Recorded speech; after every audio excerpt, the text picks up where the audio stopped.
lo que yo pienso como filósofo. Pretendo en este rollo de 3 horas de duración exponer lacónicamente algo de lo que yo pienso como filósofo. No será, por supuesto, un discurso bien hilvanado, lógicamente elaborado, sino más bien una serie de reflexiones serias, para mí convincentes, las más convincentes que puedo tener, y expuestas en una forma espontánea, no rebuscada, no erudita.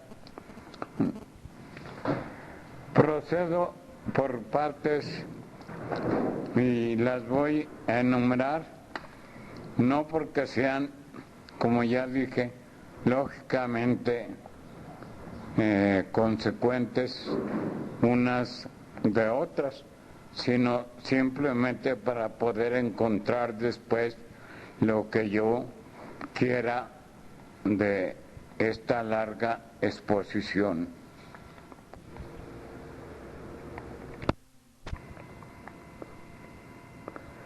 Número 1. Son como preámbulos o aclaraciones previas acerca del modo como voy a expresarme. Es algo, no todo lo que yo pienso. Decirlo todo es prácticamente imposible, no porque sea tanto o ilimitado mi saber, sino porque no lo puedo hacer consciente en este momento, todo lo que yo sé. El nivel en que me quiero mover no es de alta especialización, profundización, sino de divulgación seria, de reflexión más o menos concienzuda. La expresión no es muy cuidada, es espontánea, improvisada. Tengo apuntes y algunos libros casi redondos sobre algunos temas que aquí voy a tocar, pero no quiero servirme de ellos. Quiero expresar, y en cuanto pueda, de un tirón, como se dice, algo de lo que traigo a flor de conciencia, a flor de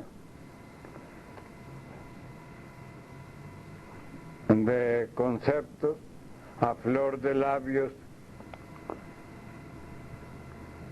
Estoy improvisando prácticamente. Tengo solo una lista de puntos que quiero tratar.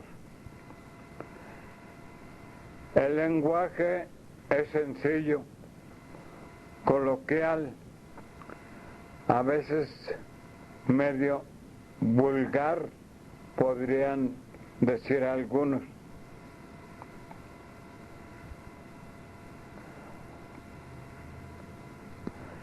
Procedo sin riguroso orden lógico, aunque las cuestiones ya sé que están íntimamente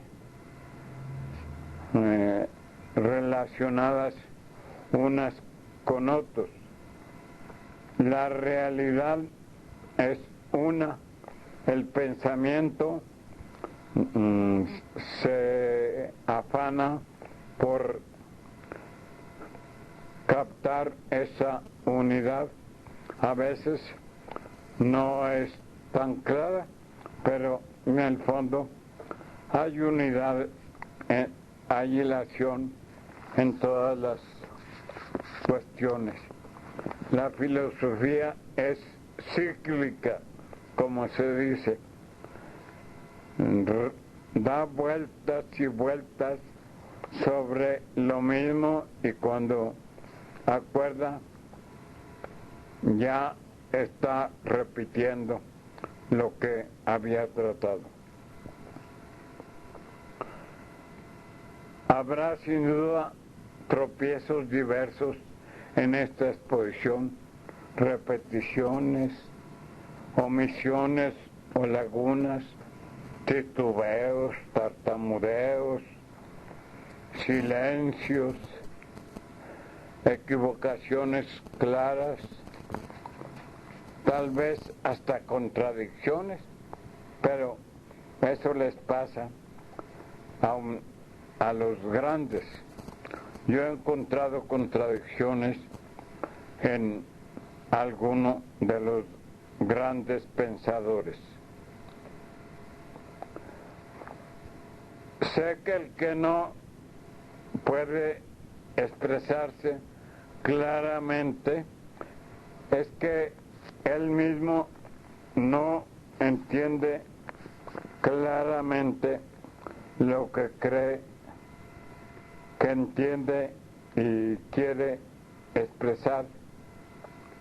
Yo quiero expresarme lo más claramente posible, pero sé también que es inevitable estar expuesto a ser malinterpretado.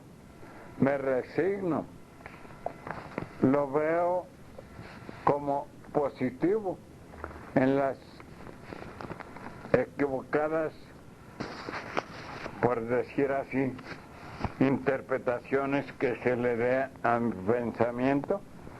Puede haber también verdad que enriquezca lo que yo expongo.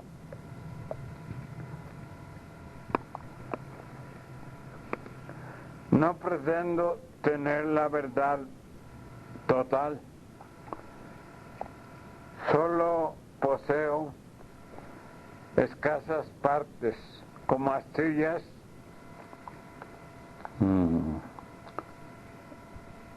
apenas de la verdad total. Que yo sea filósofo es casi un decir. Me llamo así por varias razones. Alguien a quien consideran muy sabio, muy entendido, me dijo que yo pensaba en serio.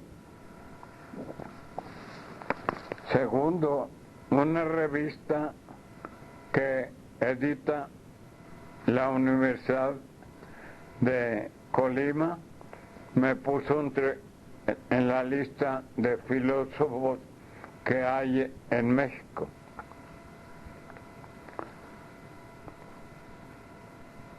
Tercero, me he llegado a confrontar con otros pensadores, inclusive de otras naciones, con algunos que tienen fama de grandes pensadores. Una vez me pusieron a participar en un acto público académico en la Universidad Gregoriana de Roma. Un alemán era el que iba a defender unas tesis en público frente a todos los alumnos y todos los profesores de la universidad. Yo era nada más objetante con relación a él. A mí me desilusionó que nos mandaran a ensayar previamente lo que íbamos a decir en público. Yo fui al ensayo contra mi voluntad, pero sin quererlo, sin intentarlo, pues se me pasó una objeción de las que yo llevaba contra sus tesis. A la hora de la hora, ya en el acto público, sí salió esa objeción y el alemancito se perturbó, se sintió desconcertado, trastabilló para responder. No sé si era un genio, él debía ser un buen pensador para que lo hubieran puesto a defender en público aquellas tesis. Pero yo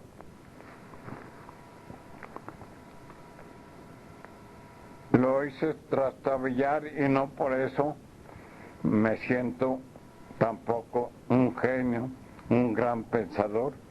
Simplemente en ese momento le di un espolonazo que él no se esperaba y lo incomodé. Pero ¿qué conciencia tengo yo de mí mismo, de mi nivel filosófico? Soy simplemente un pensador que trata de pensar en serio, con razones, con orden, con algún método, con cierta profundidad.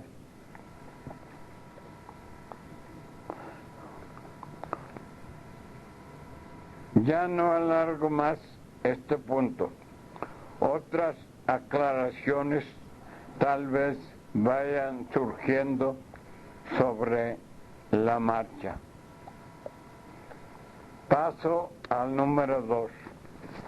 Mi punto de partida es parecido al de Descartes. Él con su cogito ergo sum pensó encontrar la verdad, la certeza fundamental y de allí sacar de alguna manera toda la filosofía. Dije que es parecido, pero no igual, porque él pone su cogito ergo sum en forma de argumento. Hay hilación entre el cogito y el sum. Uno se sigue del otro. Yo, aunque después diré muchas más cosas, aquí simplemente aclaro que yo percibo las dos cosas al mismo tiempo, con la misma inmediatez, con la misma claridad. Cogito et sum, o sum et cogito. ¿Qué relación haya entre estas dos realidades, llamémosle así? Se podrá averiguar después y tal vez se aclare algo. Por lo pronto no quiero entretenerme en eso.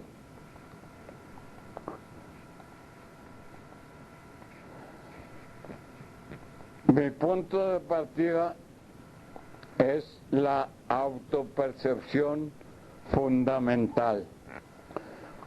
Suena un poco poposa y rara esta expresión.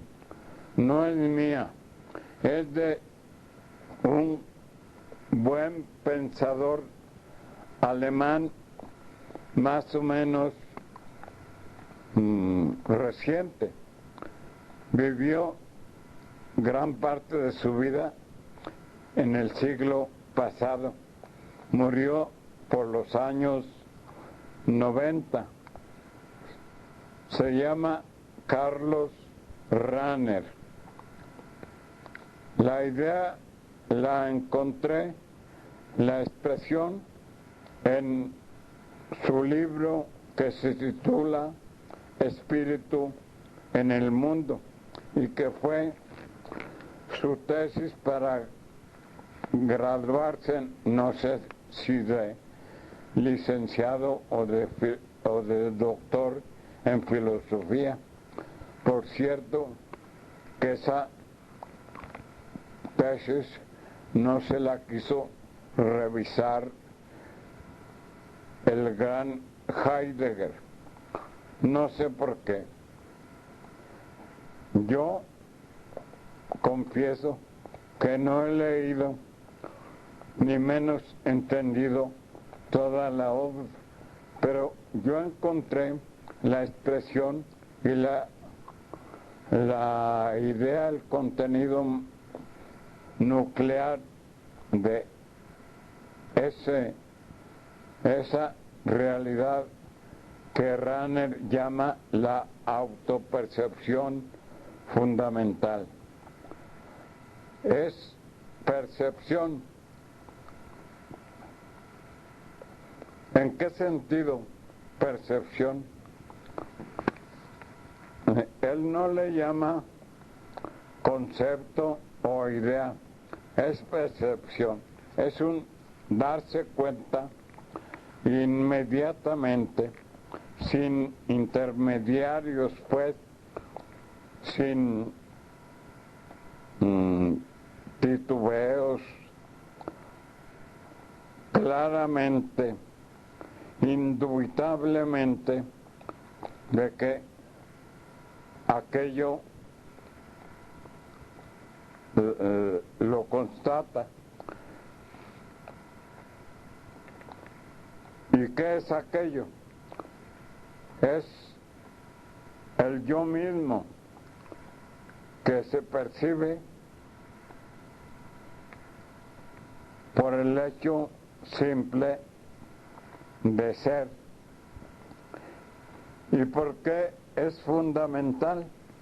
No porque sea la primera en el tiempo. Tal vez ni la habíamos oído mentar, ni menos la habíamos investigado a fondo. Ya tenemos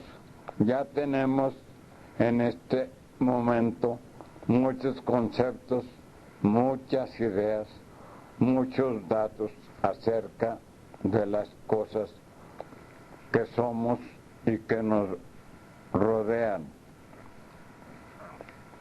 Por lo pronto, allí dejo ese segundo punto. Tercer punto, que la autopercepción es una realidad. Quiero recalcar esto. No es un invento ingenioso de Carlos Rahner.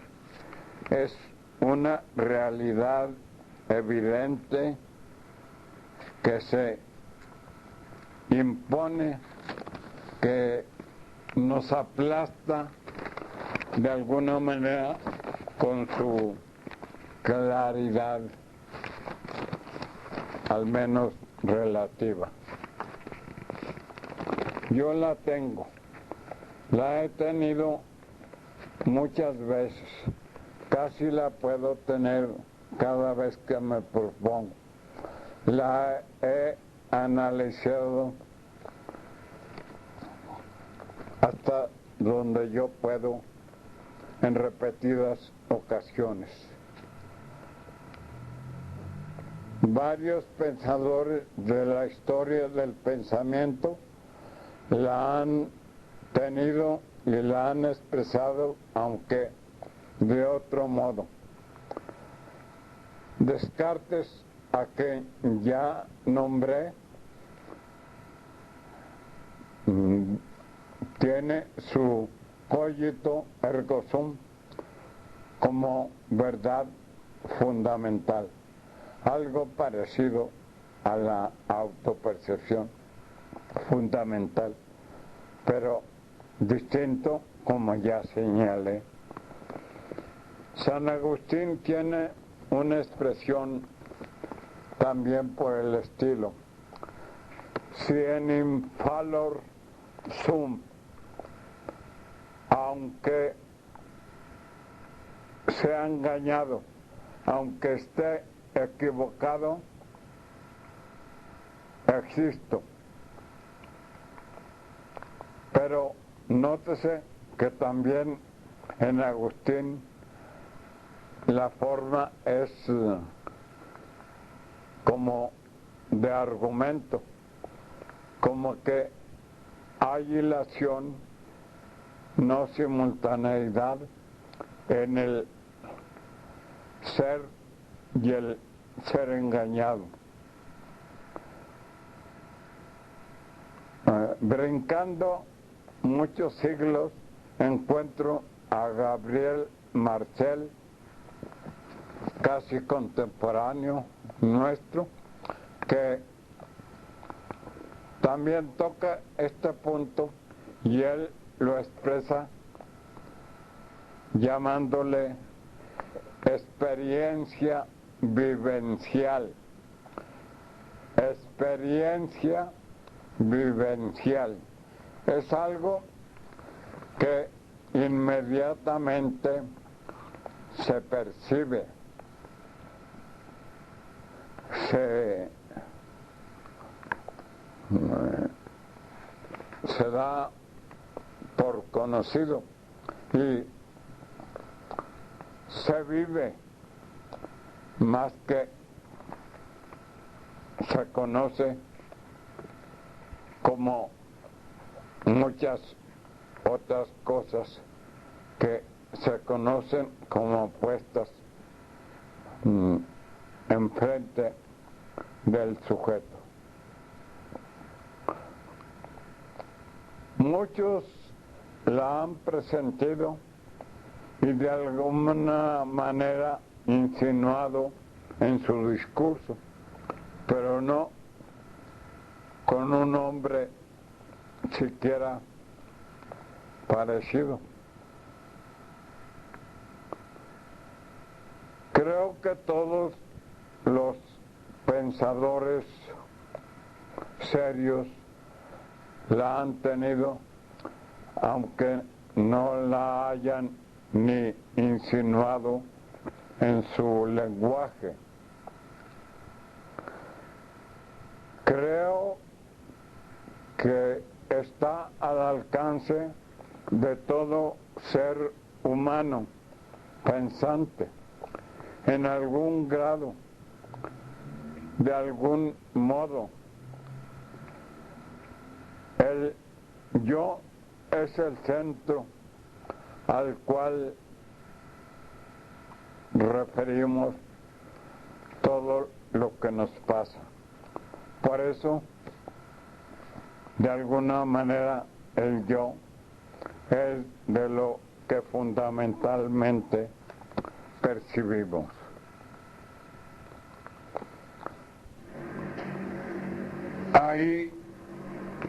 Ahí dejo este tercer punto de la realidad de la autopercepción fundamental. Podría señalar otras, pero no terminaría nunca. Paso al número 4. empiezo a analizar esa autopercepción fundamental.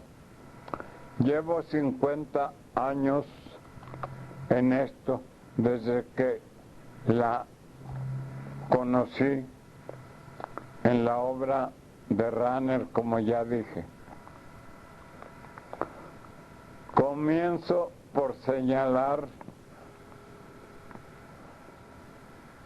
algunas características.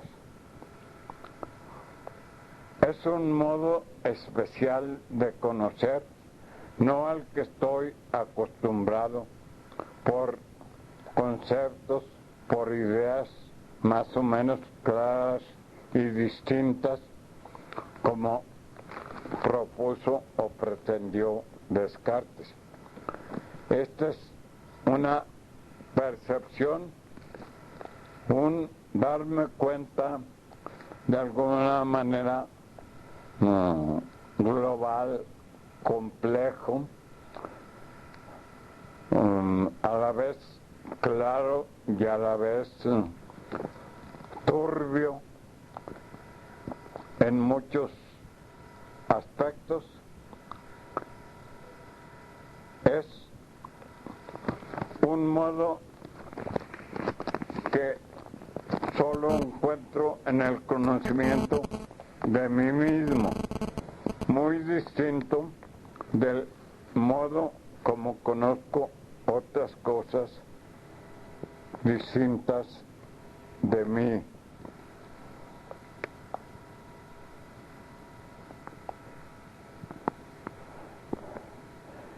No es por un acto particular de mi actividad interior, sino por el simple hecho de ser. Me descubro como ser pensante por el hecho de existir, como que es un ente hecho para eso, para pensar. No hay en esta autopercepción ni dualidad de sujeto y objeto como en la mayoría de mis conocimientos. No se contraponen ni se distinguen netamente el sujeto que piensa y el objeto conocido, que está como fuera, como arrojado enfrente del sujeto. Aquí el sujeto mismo se autopercibe, se autopenetra, llega a ser uno consigo mismo en el ser y en el pensar. Es percepción que tiene todo mi ser, de todo su ser mismo.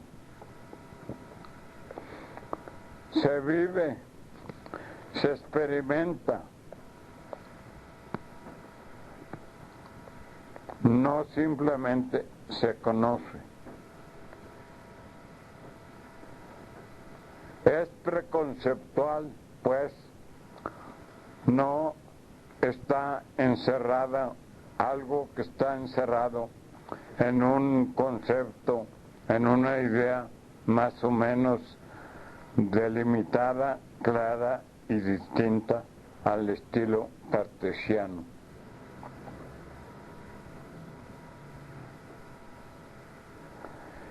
Es una totalidad compleja y rica. Ya dije que a la vez clara, evidente, contundente, pero a la vez con muchas oscuridades.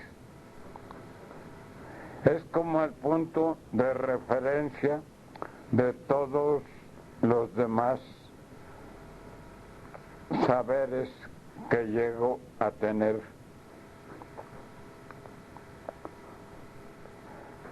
Descartes habló de su cogito ergo sum como criterio de certeza. Es la única verdad que tengo con tal certeza que de ella no puedo dudar y de la cual puedo de alguna manera deducir todas las demás. No, para mí podría decirse que es criterio, pero solo en sentido negativo. O sea, lo que no se compagine con esa autopercepción, lo rechazo como no legítimo, no verdadero conocimiento. Pero tampoco puedo sacar de ella positivamente muchas cosas. Es como una mina oscura. De pronto no sé qué contiene, pero poco a poco, por medio del otro tipo de conocimiento, el conceptualizante, voy sacando y sacando riquezas sin término. Allí dejo también este punto sobre las características, algunas propiedades o notas importantes de esta autopercepción fundamental. Sigo con mi análisis y paso al quinto punto. Trato de fijarme en el contenido de esa autopercepción. Por lo pronto, noto un binomio, cogito et sum. Sum, existo. Esto es inconceptualizable. Creo que nadie lo ha conceptualizado, ni menos ha hecho un tratado redondo sobre el existir. Ya Heidegger notó eso, que la metafísica se había ocupado de los entes que existen, pero no de la existencia con que todos existen, que él iba a ofrecernos ese tratado. No lo cumplió, tal vez no lo pudo hacer, tal vez no le alcanzó la vida. Yo pienso que no se puede hacer un tratado sobre el existir. Pero ¿para qué necesitamos un tratado si tenemos la percepción de nuestra existencia de alguna manera suficiente por su evidencia, por su parcial claridad, suficiente para que no requiera estrictamente ulteriores explicaciones? Existo. Pienso pienso. También este término de pensar, de conocer, es indefinible, inconceptuable. No se puede conocer al modo aristotélico por género y diferencia, por cosas más conocidas.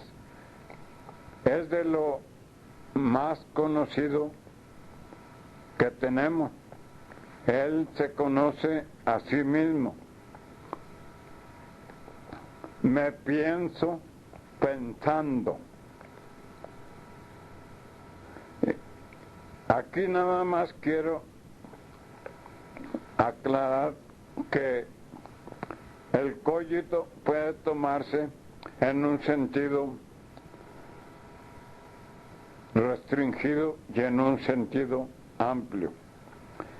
En el primer sentido se refiere a la actividad de lo que llaman después en la conceptualización mi inteligencia, mi facultad cognoscitiva. Pero ya en el mismo Descartes, el cogito tiene un sentido más amplio. No es solo que yo entiendo por la mente, sino también incluye, también designa los actos de mi facultad apetitiva, de mi capacidad de tener afectos, de mi recordar, de mi reflexionar, etcétera, etcétera. Es imposible aquí de momento señalar todas las cosas que incluye el cogito. En Descartes, y yo estoy de acuerdo en que me autopercibo pensando en sentido amplio, que ahora no puedo precisar hasta dónde llegue. ¿Qué relación haya entre ambos datos, el sum y el cogito? Es un problema que ahora veo complejo, difícil de aclarar así de momento en pocas palabras. Tal vez después los pensadores se lo planteen y algo puedan aportar y de alguna manera puedan decir que lo aclararon. Yo lo dejo allí nada más señalado. Puedo concebir seres no pensantes, pero no puedo concebir seres pensantes sin ser, cosa que se ha pretendido modernamente por algunos que hablan de, por ejemplo, de los valores que no son, sino que valen. De ellos no se puede predicar el ser. El ser es fundamental en todo lo que conozcamos, en mí mismo y fuera de mí mismo.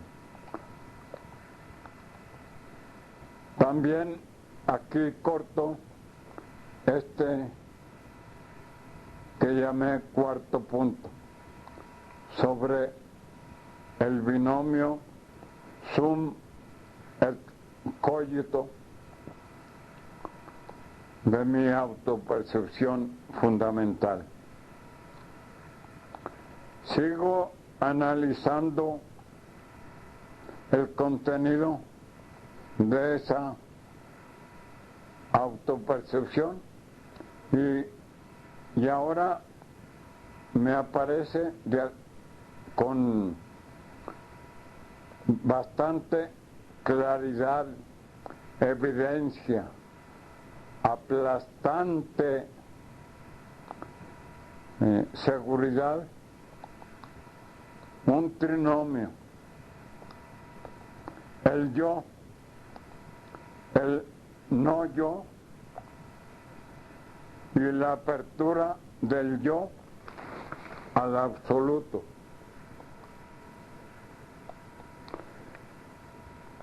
Son, les llamo como focos, pero son como zonas o momentos de mi autopercepción.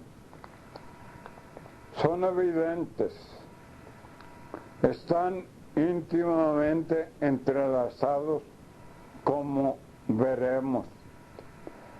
Es una totalidad compleja, pero de alguna manera analizable. Analizable tal vez ya por el otro modo de conocer, el conceptual, el de ideas y conceptos claros y distintos.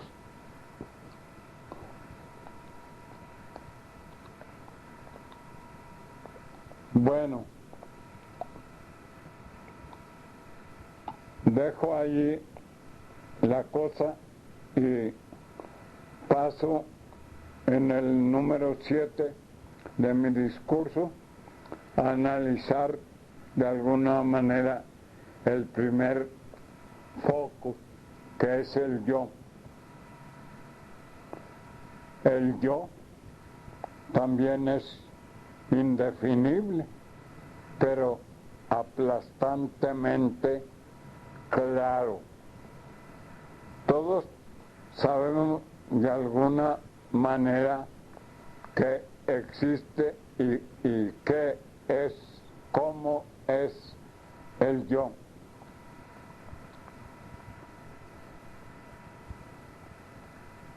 Mi yo es como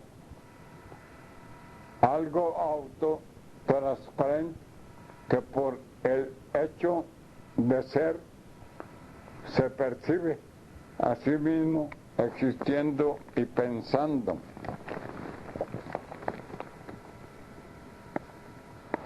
Me puedo autocompenetrar, coincidir todo yo con todo yo.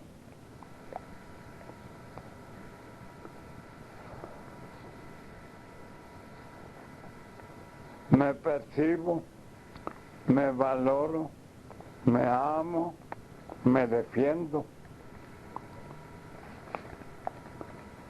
me descubro como fin de mí mismo, que no me puedo percibir como simple medio para otro fin ajeno a mi yo.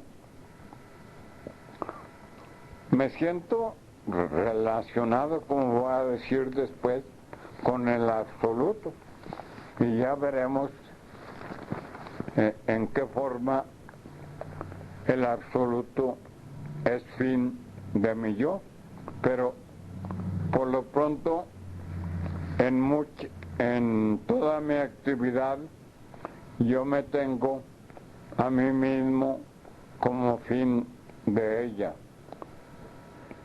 Vivo siempre,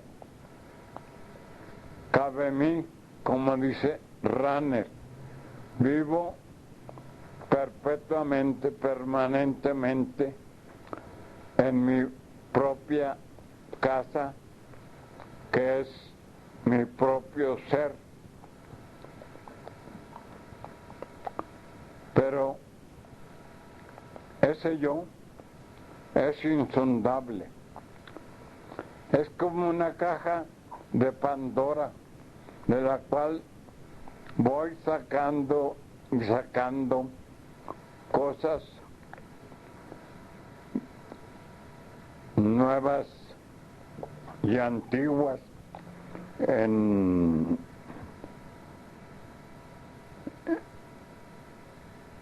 actitud constante, insaciable, interminable. El yo, repito, es el punto de referencia de todo lo que sucede en mí y alrededor de mí.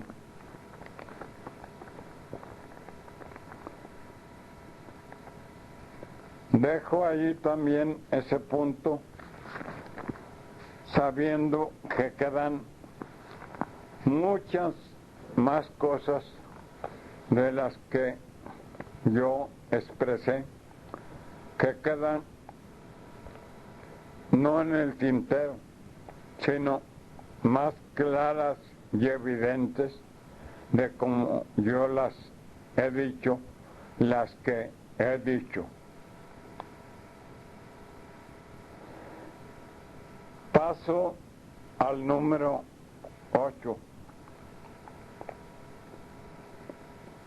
A analizar el no yo. Se me impone también el no yo, lo que después llamaré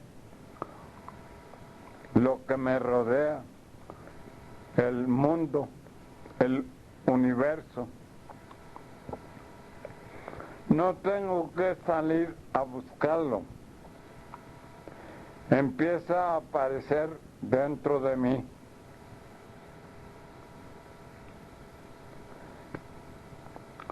Pero de otra manera de cómo me percibo en mi cogito.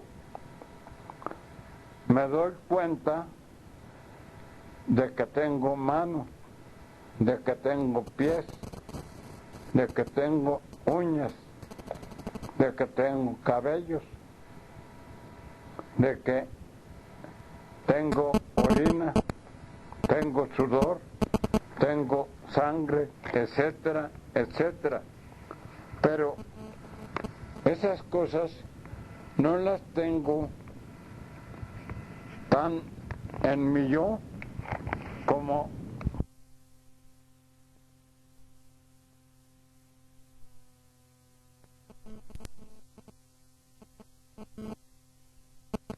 en el punto número 8 sobre el análisis de lo que percibo como no yo.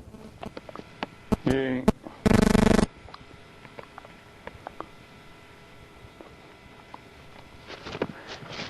ya dije varias cosas sobre él.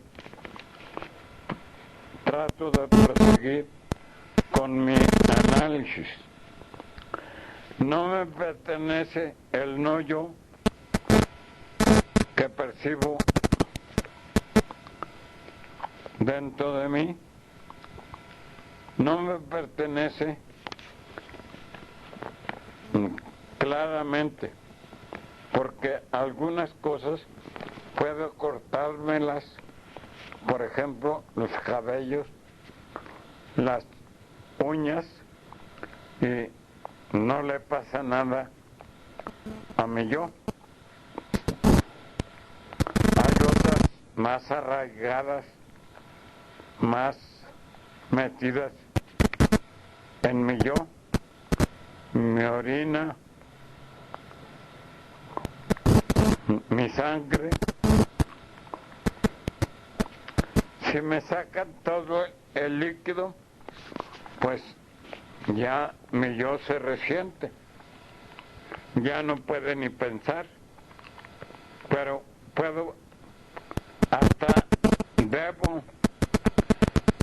sacar de mí la orina, el excremento, porque en un momento llegan a ser estorbos dentro de mí y los tengo que expeler y se convierten en cosas distintas, a veces hasta de alguna manera repugnantes, ajenas a mí mismo.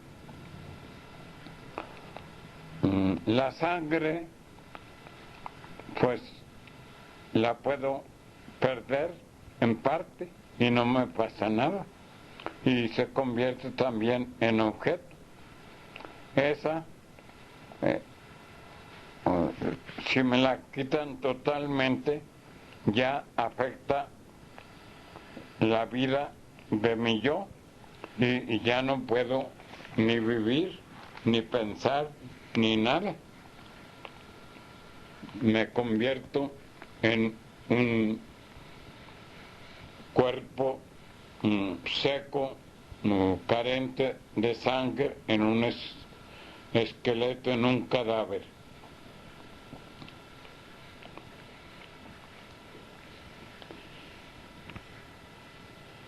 Llego con mis manos, con mis sentidos, a descubrir otras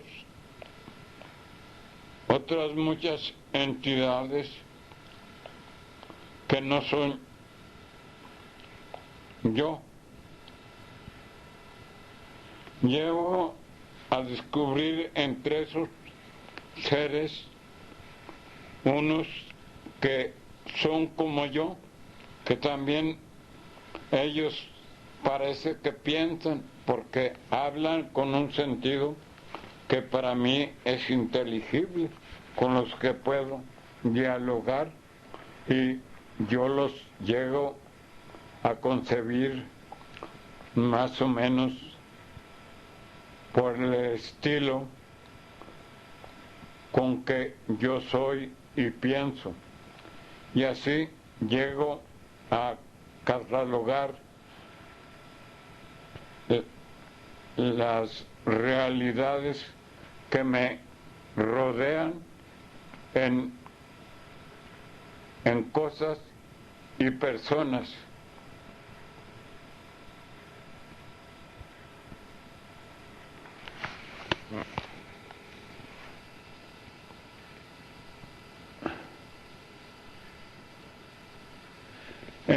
Al interior de las personas no puedo llegar directamente, solo percibo su lenguaje y puede revelarme algo de lo que traen por dentro, pero también descubro que algunos voluntaria o involuntariamente me engañan, me dicen cosas que no son ciertas, que no traen en realidad en su interior, a las que llamo cosas. Puedo ir con más tranquilidad, sin miedo a que me engañen por obra de ellas. Tal vez tengan dificultad por sí mismas para que yo penetre en su modo de ser, para que las conozca internamente. Pero la ciencia es incansable y sigue por siglos luchando por ir cada vez más al centro de las cosas. Inclusive se ha desarrollado la ciencia llamada psicología, que trata de penetrar al interior de las personas. No sé con qué resultado, con qué certeza, con qué claridad, pero de eso trata la psicología. Llego pues a distinguir mi yo del mundo o conjunto de realidades que me rodean. Es lo que llamo el universo, el medio ambiente, la casa en que vivo, pero ya hablé antes de otra casa en la que estoy siempre, que es mi yoidad.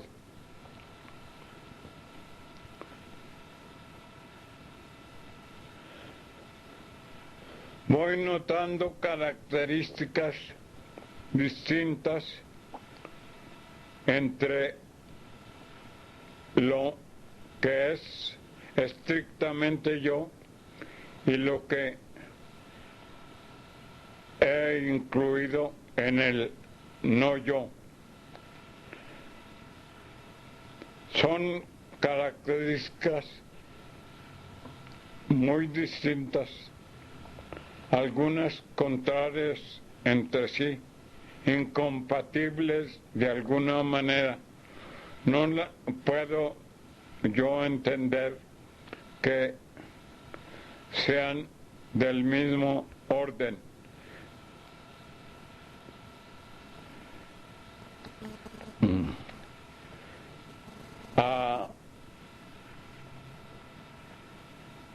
Al yo, por las características que le descubrí, lo llego a conceptualizar y a llamar espiritual. A las cosas que no son otros yo, que no piensan, les llamo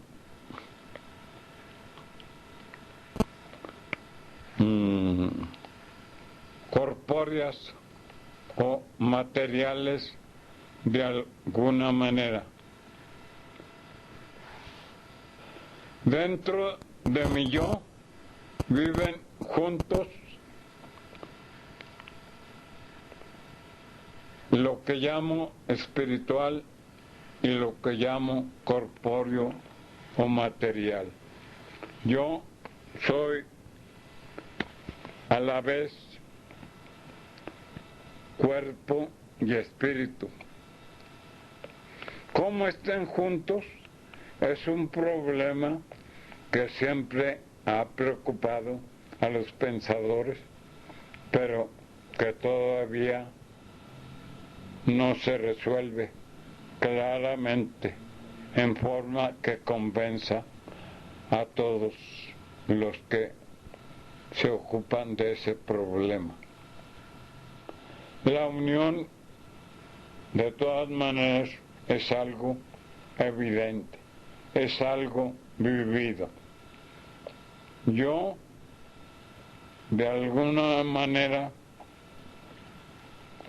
soy espiritual y soy corporal al mismo tiempo, en ciertos actos, por lo menos, de mi múltiple e inabarcable actividad.